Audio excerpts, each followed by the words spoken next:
प्रकार की प्रतियोगी परीक्षाओं की तैयारी ट्रिक्स और इजी मेथड से करने के लिए सब्सक्राइब करें हमारा चैनल और साथ में लगे बेल आइकन को भी प्रेस कर दें, जिससे कि हमारे आने वाली वीडियो का नोटिफिकेशन आपको मिलता रहे। और अगर आपको वीडियो अच्छी लगी तो लाइक तो बनता है, और वीडियो को दोस्तों के साथ जरूर शेयर करें। अगर आपका कोई सुझाव और कमेंट है तो कमेंट बॉक्स में कमेंट करें।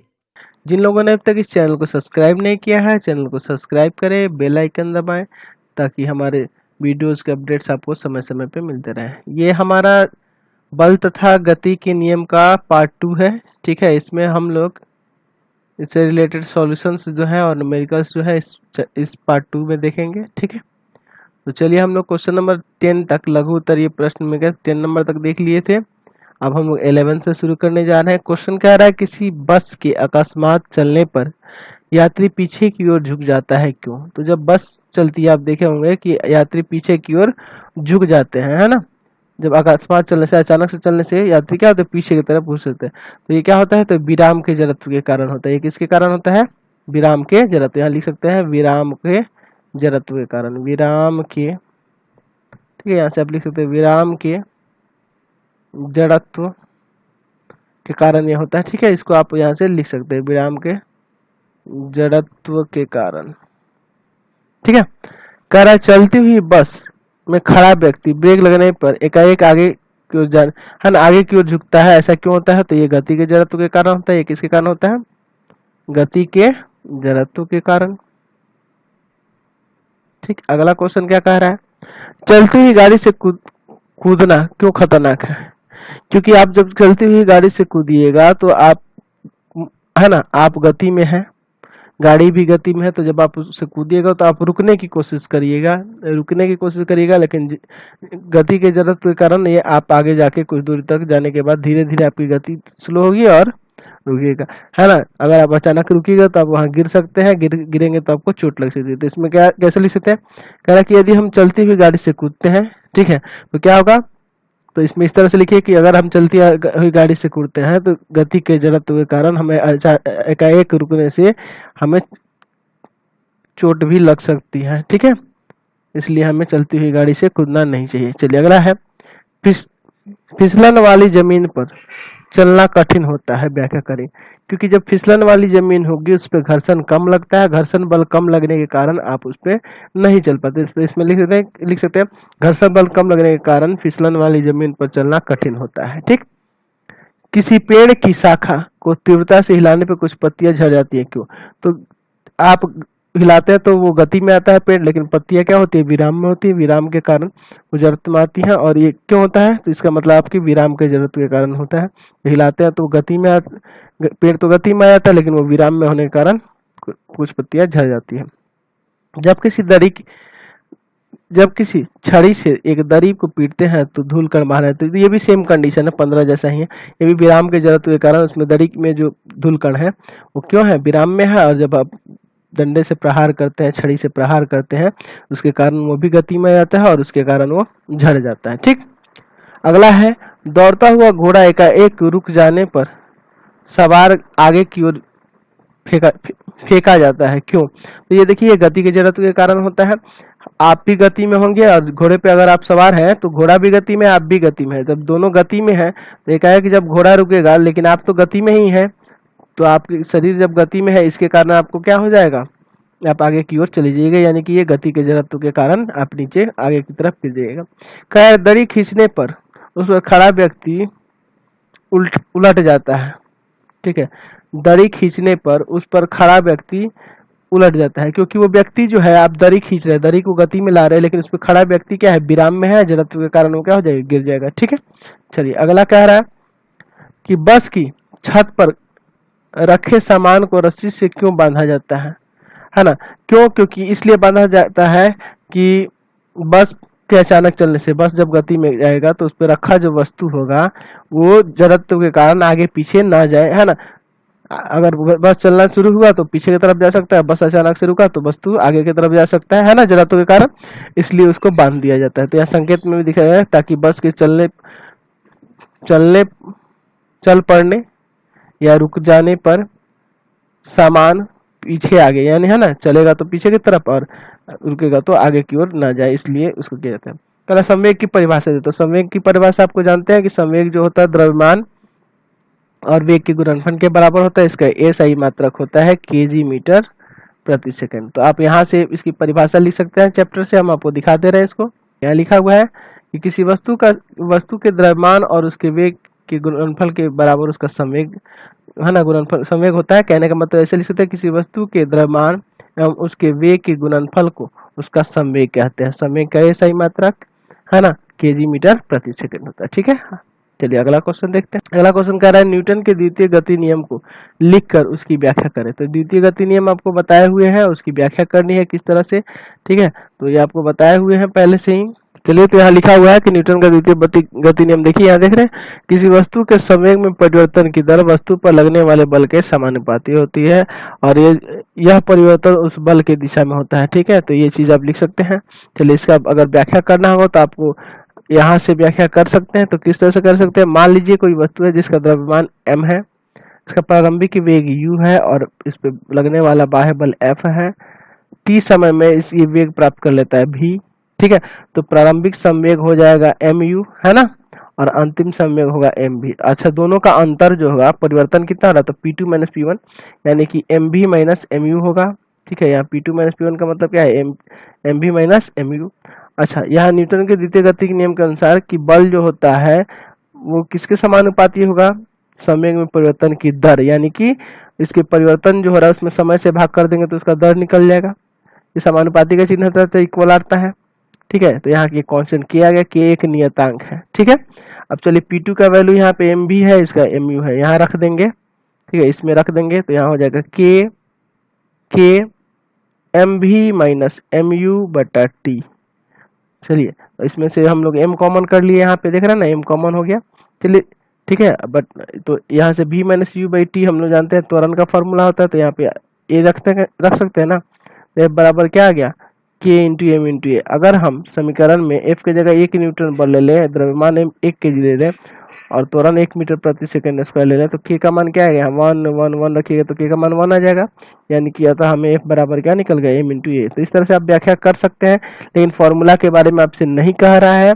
ठीक है, न्यूटन के द्वितीय गति नियम के बारे में बस पूछ रहा है, तो इसी को आप इस परिभाषा को सिर्फ लिख सकते हैं। ठीक है, अगला क्वेश्चन कह रहा है खिलाड़ी क्रिकेट बॉल का कोच लेते समय, ठीक है, कैच लेते समय हाथ अपने हाथ को पीछे की ओर खींचता है क्यों। तो ये देखिए, ये क्या होता है कि वस्तु गति में है ना, बॉल जो होता है गति में रहता है और वो जब हाथ में आता है तो हाथ में चोट ना लगे, इसलिए वो कैच करते समय हाथ पीछे की ओर करता है ताकि उसकी गति धीरे धीरे कम हो जाए और इसलिए वहां पे जड़त्व कम लगे, जिसके कारण उसे चोट कम महसूस हो। ठीक, चलिए अगला है न्यूटन के तृतीय गति नियम की व्याख्या करें। तो तृतीय गति नियम आपको बता रखे हैं, फिर दोबारा देख लेते हैं। ये रहा तृतीय गति नियम, क्या है कि दो वस्तुओं के अन्योन्य क्रिया में पहली वस्तु द्वारा दूसरी वस्तु पर लगाया गया बल दूसरी वस्तु पर पहली वस्तु पर लगाया गया बल बराबर और विपरीत दिशा में होता है। ठीक है, तो इसको यहाँ से आप परिभाषा लिख सकते हैं। अगला क्वेश्चन, चलिए अगला क्वेश्चन कह रहा है यदि क्रिया सदैव प्रतिक्रिया के बराबर होती है तो स्पष्ट कीजिए कि घोड़ा गाड़ी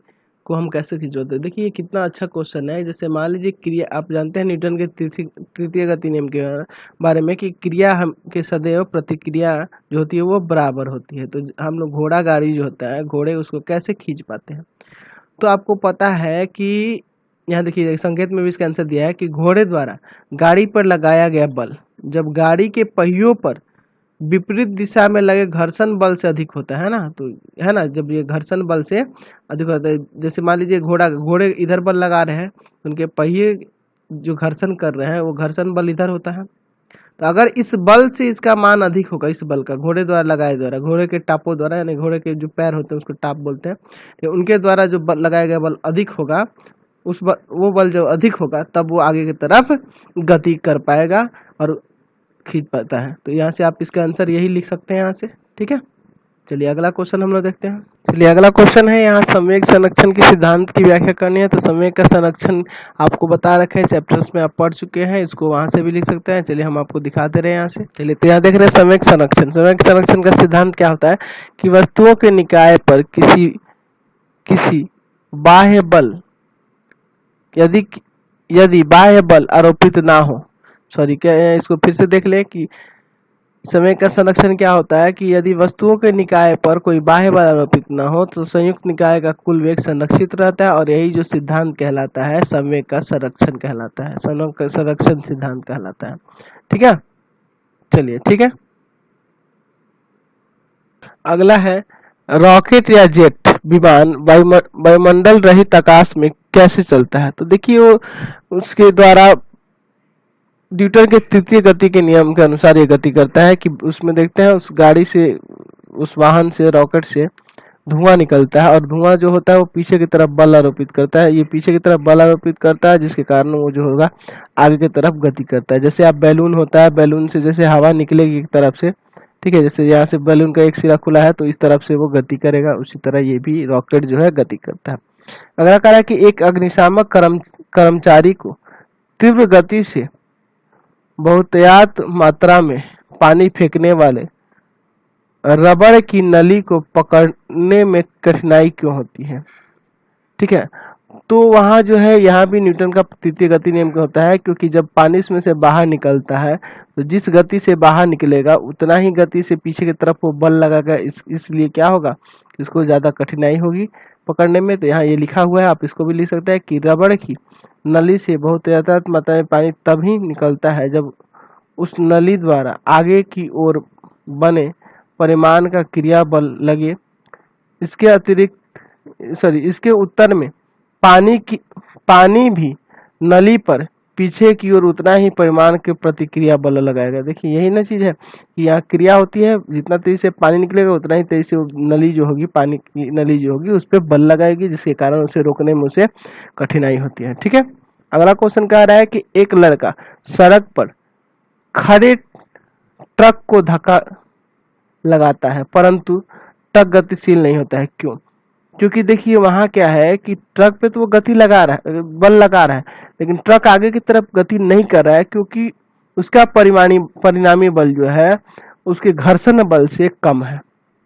ट्रक के पहियों द्वारा जो घर्षण बल है उससे कम है, जिसके कारण वो ट्रक गति नहीं कर पा रहा। तो यहाँ से लिख सकते हैं आंसर भी कि लड़के द्वारा ट्रक पर आरोपित बल के विरुद्ध सड़क पर ट्रक पर बराबर परिमाण का घर्षण बल लगता है, जो लड़के द्वारा लगाए गए बल को संतुलित कर देता है।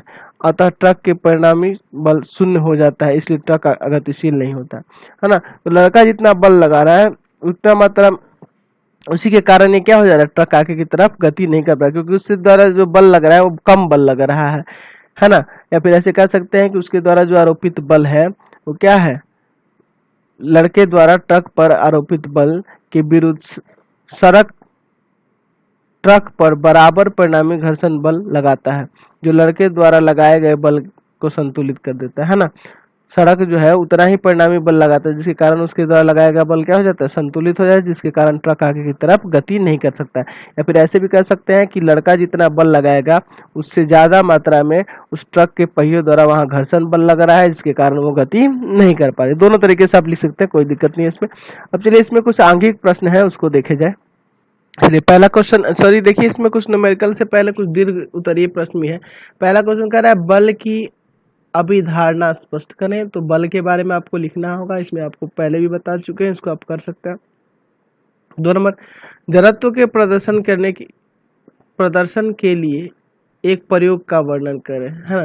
तो एक प्रयोग का आप वर्णन कर सकते हैं, इसमें लिख सकते हैं, है ना। कोई भी एक प्रयोग लेके आप जड़त्व किसी वस्तु पे लगता है तो कैसे वो आगे की तरफ झुकता है या क्या होता है, इसी तरह से आप कोई भी आप एक उदाहरण देके आप इसको लिख सकते हैं।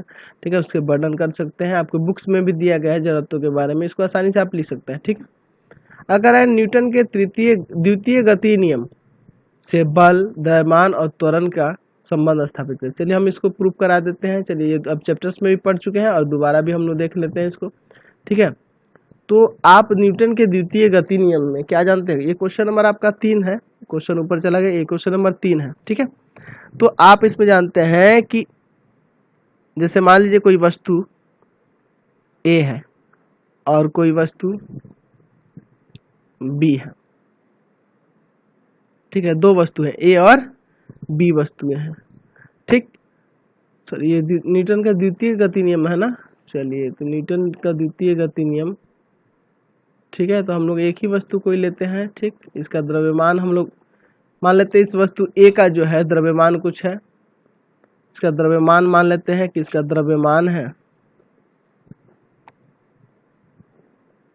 m है, द्रव्यमान क्या है m है। इसका प्रारंभिक वेग जो है u है। ठीक है, इसमें आप ध्यान दीजिएगा, हम लोग एक ही वस्तु लिए हैं a, ठीक है, a और b नहीं लेंगे, वो हम लोग संवेग संरक्षण के सिद्धांत पढ़ेंगे उसमें देंगे। ठीक है, एक वस्तु है a जिसका द्रव्यमान है m, प्रारंभिक वेग है u। तो इसका बताइए तो प्रारंभिक संवेग क्या होगा, प्रारंभिक संवेग क्या होगा। तो इसका प्रारंभिक संवेग मान लेते हैं हम लोग p1 मान लेते हैं, तो ये क्या हो जाएगा mu हो जाएगा ना। अच्छा, मान लीजिए उसी का अंतिम वेग जो है ना, मान लेते हैं कि समय इसमें लग रहा है t, और t समय बाद इसका अंतिम वेग हो जा रहा है v, इसका अंतिम वेग हो जा रहा है v। ठीक है, तो इसका अंतिम संवेग क्या होगा, अंतिम संवेग क्या होगा। ठीक है, तो अंतिम संवेग हो जाएगा इसका p2 मान लेते हैं, तो वो हो जाएगा mv। आपको पता है न्यूटन के द्वितीय गति नियम के साथ जो बल होता है वो समानुपाती होता है किसके, तो वेग में परिवर्तन, संवेग में परिवर्तन की दर के, संवेग में परिवर्तन की दर मतलब बटा समय, इसके समानुपाती होता है। चलिए, तो F डायरेक्टली प्रोपोर्शनल होगा, समानुपाती होगा संवेग में परिवर्तन, मतलब पहले संवेग था P, पहले P1 था, P2 होगा, यानी P2 माइनस P1 बटा T। चलिए, अब F जो होगा यहाँ से इक्वल हो जाएगा, कांस्टेंट क्या आ जाएगा। अच्छा, P2 माइनस P1 मतलब हो जाएगा MV माइनस MU बटा T। चलिए, F बराबर हो जाएगा, वहाँ से M कॉमन कर लिया जाए तो हो जाएगा V माइनस U बटा T। चलिए, F बराबर हो जाएगा K इंटू M, और ये जो होता है A का फॉर्मूला होता है, आप A का फॉर्मूला जानते हैं कि A इक्वल टू होता है, क्या जानते हैं कि A इक्वल टू होता है V minus U by T, इसलिए यहाँ A आ गया। अगर हम मान लीजिए यदि किसी वस्तु पर बल जो है 1 न्यूटन लगे, जिसका द्रव्यमान 1 kg हो, और उस पर त्वरण जो है 1 मीटर प्रति सेकेंड स्क्वायर उत्पन्न हो, यानी कि यहाँ से k का मान क्या आ जाएगा, हम 1 रखिएगा, k इंटू वन, यानी k का वैल्यू क्या आ जाएगा 1। तो जब k का वैल्यू 1 पुनः यहाँ से रखेंगे, इसलिए क्या आ जाएगा F बराबर m इंटू ए। तो यहाँ से इसकी व्याख्या हो गई, इसके बारे में हो गया। ठीक है, तो इसको आप लिख सकते हैं क्वेश्चन 3 नंबर में। ठीक है, तो संबंध स्थापित हो गया कि F बराबर जो होता है m इंटू ए होता है। चलिए, अगला क्वेश्चन देखते हैं। क्वेश्चन नंबर 4 देखिए, कह रहे हैं न्यूटन के तृतीय गति नियम को लिखकर एक प्रयोग द्वारा साबित। न्यूटन का तृतीय गति नियम लिख देना है, और कोई भी एक प्रयोग लिख देना है जिसमें क्रिया की उल्टी प्रतिक्रिया होती है। आप कोई भी एक प्रयोग, जैसे गेंद को दीवार से मारते हैं, या कोई भी आप एक प्रयोग लिख सकते हैं। 5 नंबर संवेग संरक्षण का नियम लिखिए। तो संवेग संरक्षण का नियम अभी आप देखे हुए थे, ठीक है, हम दोबारा भी इसको दिखा दे रहे हैं। यहाँ संवेग संरक्षण का नियम यह है कि वस्तु के निकाय पर अगर कोई बाह्य बल आरोपित ना हो तो संयुक्त बल का कुल संवेग क्या होता है, संरक्षित रहता है। ठीक है, आगे देखते हैं। फिर क्वेश्चन में कह रहा है कि यदि उसे एक ही सरल रेखा पर गति कराते हुए टकराने वाले दो गोलों को लेकर प्रमाणित करें। चलिए, तो इसको प्रमाणित किया जाए हम लोग क्वेश्चन को। चलिए, तो देखते हैं इसको। मान लेते हैं एक कोई वस्तु है ए, है ना, दो गोले हैं, सॉरी दो गोले लेते हैं हम, गोल शेप में ही बना देते हैं इसको। ठीक, उससे कोई फर्क नहीं पड़ता है। चलिए, गोल शेप में ही बना देते हैं। एक गोला ये रहा और दूसरा गोला ये रहा। मान लेते हैं इसका प्रारंभिक वेग, इसका प्रारंभिक वेग जो है किसका, सॉरी प्रारंभिक वेग, प्रारंभिक वेग, तो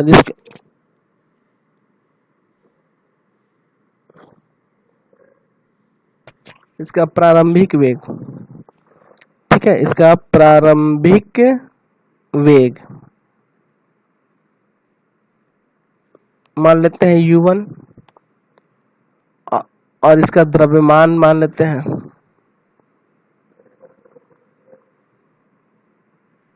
इसका द्रव्यमान क्या मान लेते हैं, चलिए द्रव्यमान मान लेते हैं m1। ठीक है, इसे वस्तु A है, ये गोला A है, ये गोला B है। इसका प्रारंभिक वेग मानते हैं,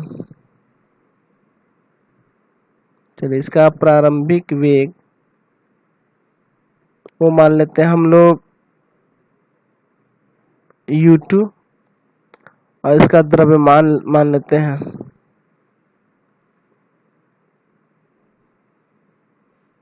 m2। ठीक है, अब देखिए ये दोनों वस्तु को हम टकरा दिए, ये दोनों गोले एक दूसरे से टकरा गए, एक गोला A है और ये गोला B है। तो संवेग संरक्षण के सिद्धांत से क्या होता है कि अगर इसमें कोई बाह्य बल आरोपित नहीं करे, आपस में टकरा रहा है, तो टकराने के बाद पुनः ये अलग हो जाएंगे, तो क्या इनके द्रव्यमान में अंतर होगा, यानी कि इसका द्रव्यमान जो होगा m1 होगा और इसका द्रव्यमान जो होगा m2 होगा, कोई फर्क नहीं पड़ेगा, लेकिन वेग परिवर्तन हो जाएगा। यानी कि यहाँ इसका नाम मान लेते हैं, इसका अंतिम वेग जो है वो v1 है और इसका अंतिम वेग जो है v2 है, अंतिम वेग जो है v2 है।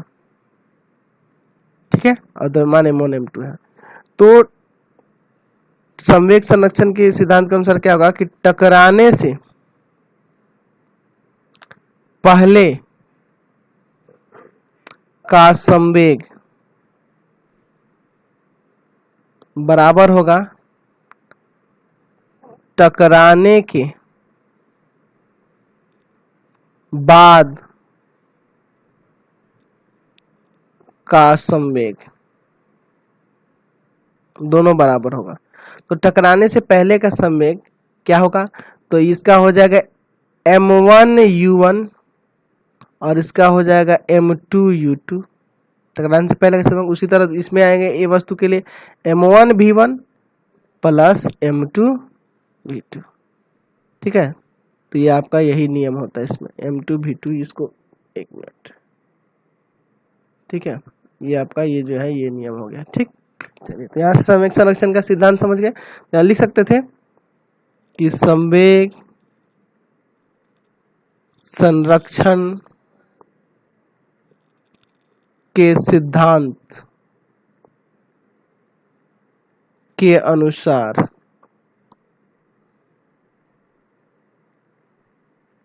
ठीक है, टकराने से पहले का संवेग बराबर टकराने के बाद का संवेग, दोनों बराबर कर देंगे और ये आपका आ जाएगा। ठीक है, ये चैप्टर में आपको करा चुके हैं।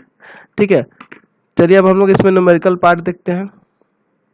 चलिए देखते हैं पहला क्वेश्चन, पहला अंकित प्रश्न क्या कह रहा है। कह रहा है कि यदि वस्तु पर 1.5 सेकंड समय के लिए कोई बल लगाने पर चाल इतना से इतना हो जाती है, तो बाद में उस पर 2 सेकंड के लिए बल लगाया जाए तो 2 सेकंड में चाल में कितना परिवर्तन होगा ये बताना। चलिए शुरू में इसमें 2 केस आ जाते हैं। पहले केस में हम लोग देख रहे हैं कि प्रारंभिक वेग u का मान दिया है 1.5 मीटर प्रति सेकंड और v का मान दिया है 4.5 मीटर प्रति सेकंड, टाइम दिया है 1.5 सेकंड। तो यहां से आप त्वरण की गणना कर सकते हैं v minus u by T, यानी कि आ जाएगा 4.5 माइनस 1.5 है ना, 4.5 माइनस 1.5 बाई 1.5, तो जो घटेगा ऊपर तो 2 आ जाएगा, 3 आएगा ना, 3 बाई 1.5, काटेंगे इसको 2 बार में, यानी 2 मीटर प्रति सेकेंड स्क्वायर इस पे त्वरण उत्पन्न होगा। ठीक है, तो अब केस 2 क्या कहता है कि बाद में उसी उसी बल को 2 सेकंड के लिए लगाया जाता है ना, उसी बल को कितना सेकंड के लिए लगाया जाता है, 2 सेकंड। तो 2 सेकंड में चाल में परिवर्तन निकालना है, तो यहाँ त्वरण आप वही ले लेंगे क्योंकि उसी बल को लगाया जा रहा है, तो त्वरण भी वही होगा और 2 सेकंड के लिए लगाया जा रहा है। लेकिन यहाँ प्रारंभिक वेग जो है ये लेंगे आप। ठीक है, यहाँ प्रारंभिक वेग क्या लेंगे, 4.5 मीटर प्रति सेकंड। ठीक, तो आपको क्या कैलकुलेट करना है, इसका v क्या वैल्यू कैलकुलेट करना है, तो v बराबर होता है u प्लस ए टी, इसमें आप रख दीजिए। तो u का मान है 4.5, a का वैल्यू है आपका 2 और t का वैल्यू है 2, यानी 4.5 प्लस 4 यानी 8.5। तो पूछ रहा है कि बाद में कितना परिवर्तन हुआ। तो पहले 4.5 तब 8.5 हो गया, तो कितना परिवर्तन हुआ, तो वेग में 4 मीटर प्रति सेकंड का परिवर्तन हुआ। ठीक है, इसको आप इस तरह से लिख सकते हैं। चलिए अगला क्वेश्चन देखिए, यहाँ न्यूमेरिकल हम लोग सेकंड नंबर देखते हैं। यदि 5 केजी द्रव्यमान का एक पिंड, यानी कि यहाँ पे दिया है मास दिया है 5 केजी, इतना मीटर प्रति सेकंड वेग से चल रहा है, यानी इसका प्रारंभिक वेग है 10 मीटर प्रति सेकंड। 25 सेकंड बाद यानी टाइम दिया है, इसका वेग जो होता है यानी अंतिम वेग जो होता है 35 मीटर प्रति सेकंड हो जाता है। तो उस पर लगे बल, आपको एफ निकालना है, तो एफ से पहले एम और ए का पता होना चाहिए। तो एम तो दिया है, ए आपके पास नहीं है, तो ए निकालिए। v minus you by T से v का वैल्यू है 35, u का वैल्यू है 10 और t का वैल्यू है 25। घटाएंगे तो आ जाएगा आपका कितना, तो आ जाएगा आपका 25 और बाई 25 कट गया 1 मीटर प्रति सेकेंड स्क्वायर। ठीक है, तो यहाँ से आपको निकालना है बल। तो F बराबर होता है m इंटू ए, यानी m दिया है 5, a दिया है 1, यानी 5 न्यूटन यहाँ बल आरोपित होगा। चलिए अगला क्वेश्चन देखते हैं इसके बाद। चलिए क्वेश्चन नंबर 3 देखते हैं। किसी वस्तु का द्रव्यमान इसमें दिया है 3000, मोटर गाड़ी है यहाँ, तो मोटर गाड़ी का द्रव्यमान कितना दिया है आपको, 3000 केजी। ठीक है, तो मोटर गाड़ी का द्रव्यमान जो है आपके पास 3000 केजी है। तो देखिए यहाँ केजी है, जिसका ऐसा ही मतलब केजी होता है। यहाँ देखिए प्रारंभिक वेग जो है, ठीक है, 36 किलोमीटर प्रति घंटा, मतलब u बराबर दिया 36 किलोमीटर प्रति घंटा। तो एक चीज बता दें, इसके पहले क्वेश्चन में आप देखे थे मीटर प्रति सेकंड में था, तो आपको इसे भी मीटर प्रति सेकंड में चेंज करना होगा। यानी 5/18 से गुना करने से हो जाता है ना मीटर प्रति सेकंड में, 18 दूना 36, यानी कितना हो जाएगा 10 मीटर प्रति सेकंड इसका प्रारंभिक वेग। ठीक है, उसी तरह अंतिम वेग जो है 30 सेकंड में घट के कितना हो जाएगा 27 हो जाएगा, यानी भी दिया है 27 किलोमीटर प्रति घंटा, यानी 27 गुना 5/18 मीटर प्रति सेकंड। यानी काटेंगे तो ये हो जाएगा 2, 9 से 9 3 27, 15/2 मतलब 7.5 मीटर प्रति सेकंड। और टाइम इसको कितना लग रहा है इतना होने में, तो 30 सेकंड लग रहा है। तो आपको सबसे पहले ए निकालना होगा, तो v minus you by T होता है। तो v का वैल्यू दिया है 7.5, u का वैल्यू दिया है 10 बाई दिया है 30, तो यह आ जाएगा माइनस का 2.5/30। पॉइंट हटाएंगे ना यहाँ, तो पॉइंट हटाइएगा तो आपको क्या हो जाएगा, तो माइनस का 25/300,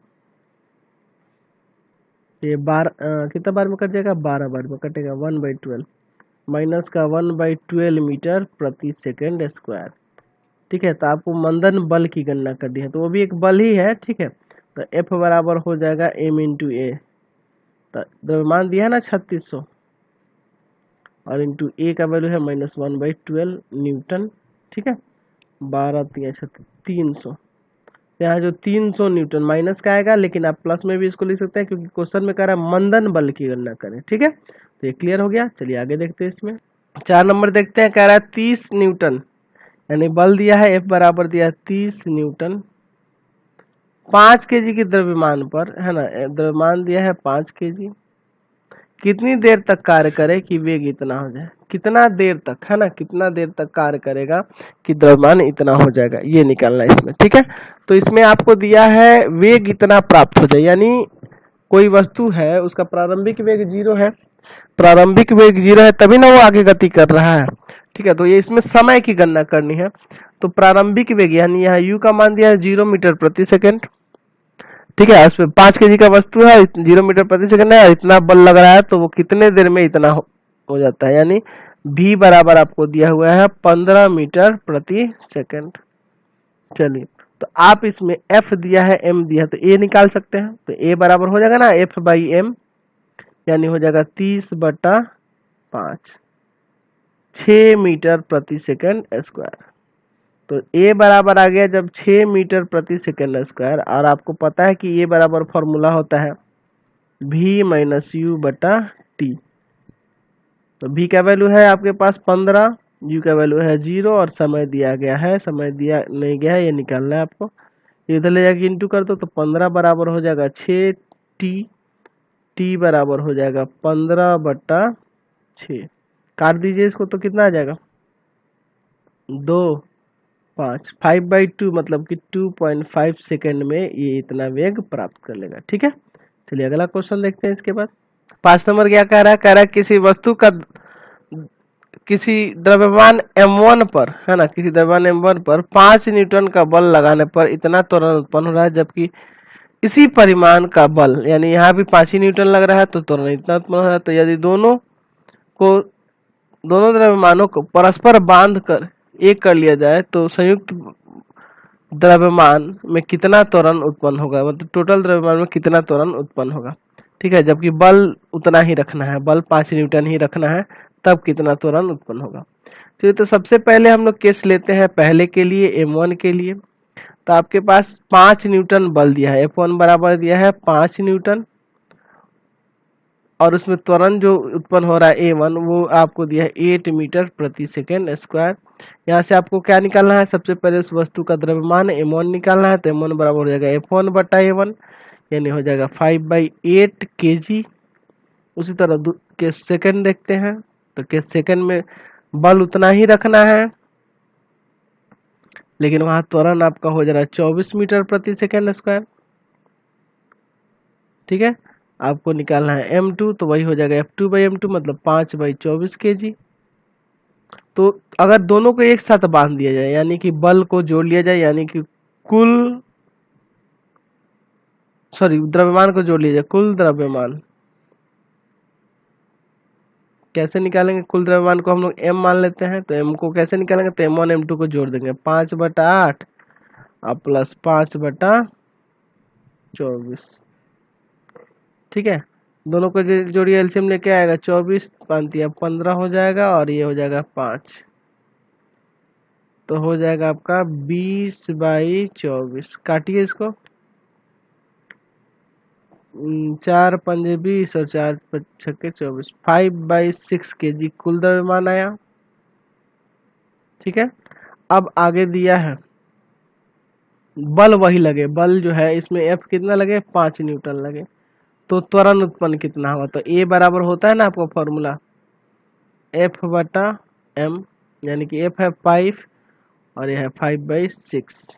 ये पलट देंगे, 5/5 इंटू 6 हो जाएगा, 5 कट गया, 6 मीटर प्रति सेकेंड स्क्वायर त्वरण उत्पन्न होगा। ठीक है, तो चलिए अगला क्वेश्चन देखते हैं। इसके बाद क्वेश्चन नंबर 6 आसान है, बल निकालना है, द्रव्यमान और त्वरण दिया हुआ है, तो इजी है, दोनों को इंटू कर देंगे, आ जाएगा 7 नंबर। देखिए कह रहा है यदि किसी बंदूक से इतना वेग से कोई गोली, इतना वेग है ना, इतना केजी की गोली इस वेग से, है ना, 40 मीटर प्रति सेकंड की वेग से छोड़ी जाती है, तो बंदूक 20 मीटर प्रति सेकंड वेग से पीछे क्यों हटता है। तो इसका द्रव्यमान निकला, बंदूक का द्रव्यमान निकलना है। ठीक है, इस क्वेश्चन का आंसर आपके बुक में गलत दिया हुआ है। ठीक है, हम इसको बता रहे हैं।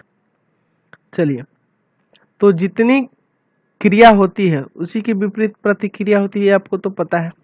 चलिए, तो यहाँ देखिए, यहाँ दिया है गोली का द्रव्यमान, गोली का द्रव्यमान क्या दिया है, तो इसको मान लेते हैं, गोली का द्रव्यमान मान लेते हैं m, छोटा m दिया है 0.06 kg। गोली का वेग दिया है, गोली का वेग दिया हुआ है, क्या दिया हुआ है, वेग, तो गोली का वेग दिया हुआ है, यानी इसको मान लेते हैं v। ठीक है, v1 मान लेते हैं। ठीक, तो इसका v1 कितना दिया है, 40 मीटर प्रति सेकंड, इसको m1 मान लेते हैं। ठीक, उसी तरह बंदूक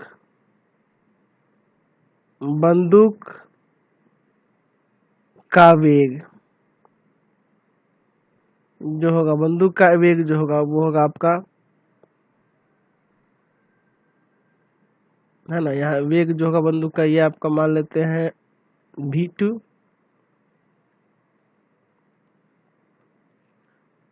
तो हमें निकालना है बंदूक का द्रव्यमान। क्या निकालना है? बंदूक का द्रव्यमान।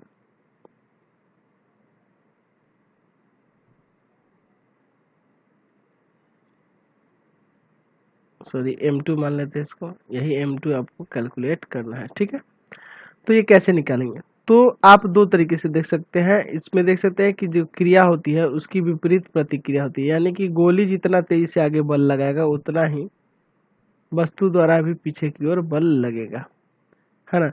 यानी कि यहाँ संवेग संरक्षण के सिद्धांत के अनुसार भी आप इसको देख सकते हैं। ठीक है, मैं देख रहे हैं चूंकि बंदूक जो है पीछे की ओर गति कर रहा है ना, पीछे की ओर वेग इसका हो रहा है, तो इसलिए इसको माइनस यहाँ लगा देते हैं। ठीक है, तो आप क्या कर सकते हैं, तो यहाँ जो होगा